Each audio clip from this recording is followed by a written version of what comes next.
everyone. Welcome to a micro learning session. Today, we're going to look at the resiliency plan. This is a tool inside of the Courage Connection School for Extraordinary Leaders, where you are currently inside of your downloadables. You can go to the resource hub and you can download the resiliency plan. I thought we could jam on that for a moment because it looks like a really simple tool, and it is on purpose. But when you get in there, what it can do for you in times of higher levels of stress, or when we know that we might be a little more emotionally dysregulated, but we really want to show up heart aligned and in our courageous leadership.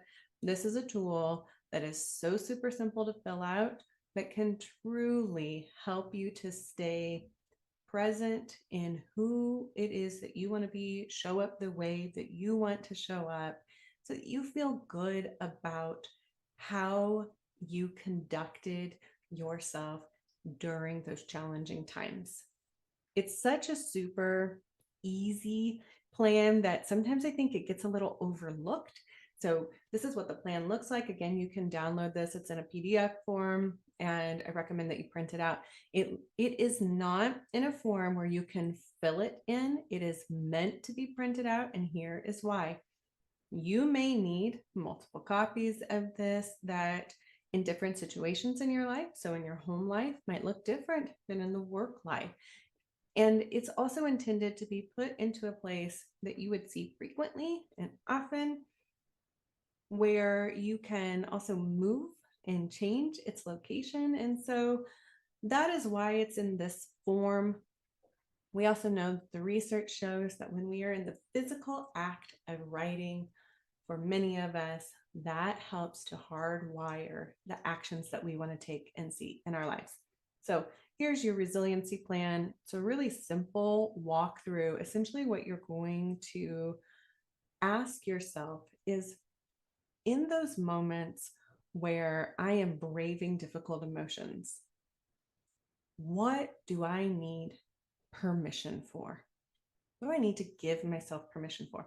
One of the things that I have found with leaders is that often we are so used to giving the permission to others for things, making decisions, and helping guide those types of issues, that we don't ever stop and think, what do I need permission for? And give it to ourselves. And it can be one of the most powerful tools you can have.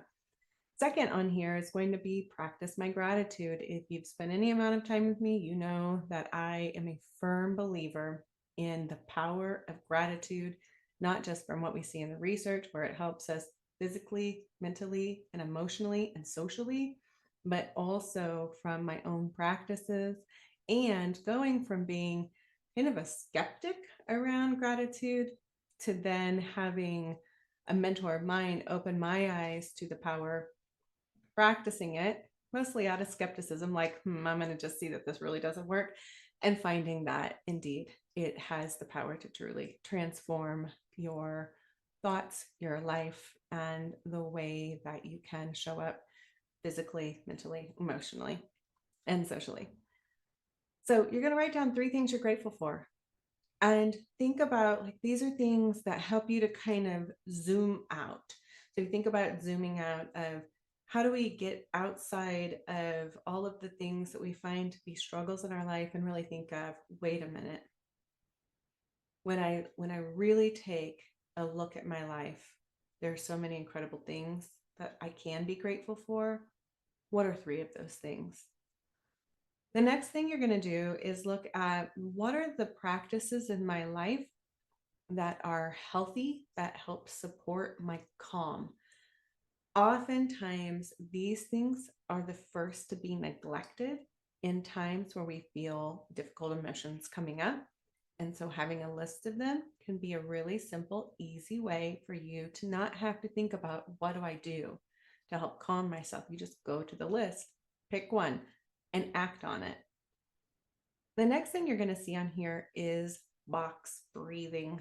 Box breathing has been shown to be such a critical tool in how we can calm the nervous system. You see this not just in breath work that we see, although the science around breath work has become quite potent and powerful in and of itself, but you also see this with elite teams. Think about your elite special forces, think about your tactical police forces. Learning that box breathing is what helps them to execute on really challenging, stressful situations. And it's just one of many tools, but I think it's one that in stressful and difficult emotions, sometimes we can forget. But if we are not feeding oxygen to our human computer, our brain, and to our nervous system, we are essentially unintentionally sending signals across our body to stay in that elevated kind of fear state or heightened stressful state. So breathing is one of our fastest ways that we can just calm our nervous system and our brain and help to disengage our amygdala from wanting to really keep us into a fearful state. And then last, but certainly not least, are talking to ourselves like best friends. So this is all around self-compassion. So we know when we're in those really elevated states of stressfulness or emotion or whatever it is that really causes you to have some of the difficult emotions. And let's just be clear, emotions, there's no good or bad assignment. They are all necessary, but some are more pleasant than others. And so when we get into those ones that feel heavier or maybe more heated, these are the places I'm talking about. And self-compassion is just a wonderful tool. It's something I think actually is a wonderful tool in particular to start practicing well before you ever need it. However, oftentimes we'll forget about these kinds of practices when we're not in a place where we need them. So that's why I really recommend writing them down on a resiliency plan. And so, what are those things that you often need to hear or remind yourself of that can help you to be kind to yourself the way you would be kind to a best friend who was having a challenging day or week or situation? So let's just take a look at mine so that you can see what can this look like. So essentially, it can look just like this. Uh, and I would say, let this be a tool that you play with, practice, change. It can certainly be an evolution for you. So that is my resiliency plan. I hope that you'll download it, put it in a place that feels safe and comfortable to you, and you could just give it a try the next time things start to feel even a little bit like just not quite right for you. Pull out the plan and take action on one or two things. The thing is you don't have to do every single one of these things. They're just there for you to pick what feels best for you in that moment.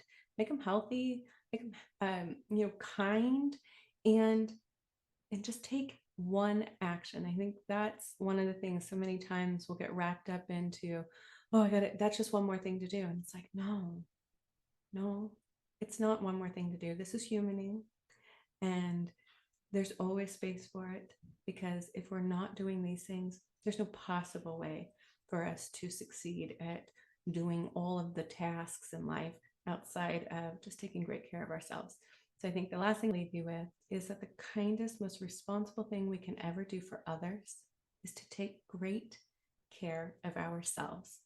Courageous leaders are constantly practicing and imperfectly practicing taking great care. And this is a tool that can help it feel easier in times that feel emotionally challenging. So enjoy, and I'll see you on the next micro learning.